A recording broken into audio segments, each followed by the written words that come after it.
Assalamualaikum warahmatullahi wabarakatuh. Perkenalkan, nama saya Arda Noaro dengan NIM 20302051135. Di sini saya akan melanjutkan penjelasan dari Restu Ramdana yang membahas tentang ijtihad.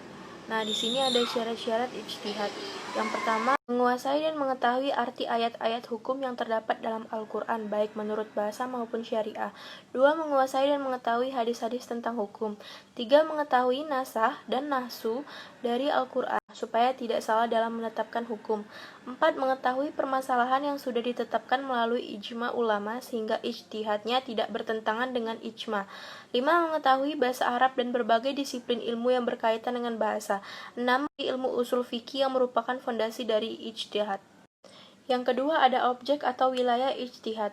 Objek ijtihad dalam pandangan ulama salaf terbatas dengan masalah-masalah fikhiyah, namun pada akhirnya objek tersebut mengembang pada aspek keislaman yang mencakup akidah, filsafat, tasawuf. Dalam kaitan wilayah ijtihad, Ustadz Muhammad Al-Madani dalam bukunya Mawatin al-Ijtihad fi al-Syiro al-Islamiyah menyatakan dalam masalah hukum terbagi dua, yaitu tasawuf dan fikih. Karena itu, Ibnu Qayyim al-Jauziyah dalam I'lam al-Muwaqqi'in menerangkan bahwa haram hukumnya memberikan fatwa yang menyalahi nas, bahwa ijtihad menjadi gugur jika ditemukan nas. Dalam kaitan wilayah ijtihad, Ustadz Muhammad Al-Madani dalam bukunya Mawatin al-Ijtihad fi al-Syari'ah al-Islamiyah menyatakan dalam masalah hukum terbagi dua, yaitu yang pertama ada masalah qot'iyah, yang kedua masalah zaniyah.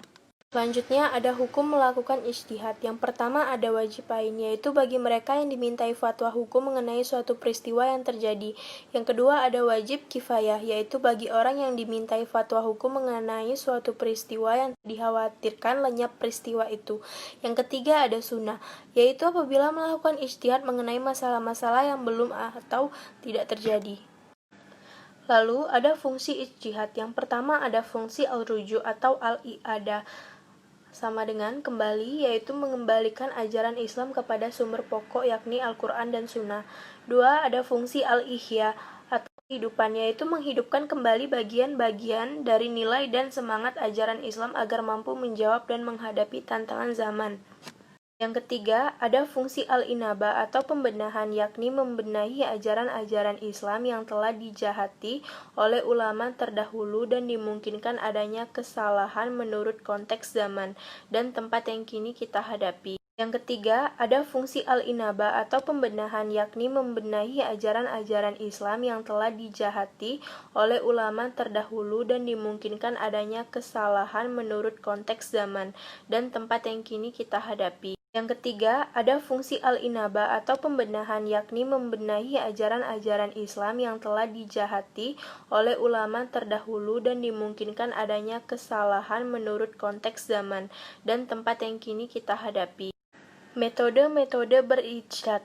Ada beberapa metode atau cara untuk melakukan ijtihad, baik ijtihad dilakukan sendiri-sendiri maupun bersama-sama dengan orang lain, adalah sebagai berikut. Yang pertama ada ijma, yang kedua ada qiyas, yang ketiga ada istidlal, yang keempat ada al-masalah mursalah, yang kelima ada istihsan, yang keenam ada istisab, dan yang terakhir ada urf.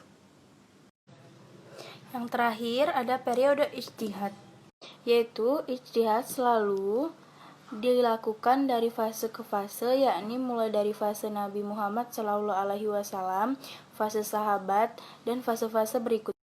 Yang fase-fase tersebut penjelasannya terdapat dalam dua tahap, yaitu pertumbuhan dan perkembangan hukum Islam sebagai berikut. Pada masa Nabi Muhammad, yaitu periodenya 610 Masehi sampai 632 Masehi. Baiklah, penjelasan selanjutnya akan disampaikan oleh Sinta Nur Fauziah. Terima kasih.